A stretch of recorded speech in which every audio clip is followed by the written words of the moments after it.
এবার মাছের মাথাগুলো তরকারির সঙ্গে মিশিয়ে দেবো, ঠিক করে একটু খুন্তি সাহায্যে ভেঙে দেবো, আর মিশে যাবে।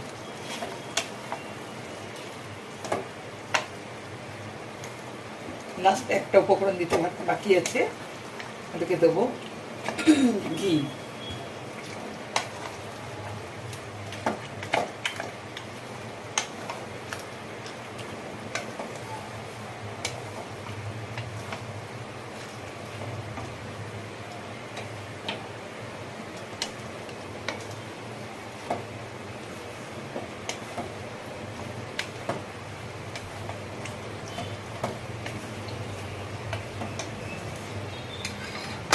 গ্যাসটা বন্ধ করে দিয়েছি, এবারে আমি ঘি দেবো।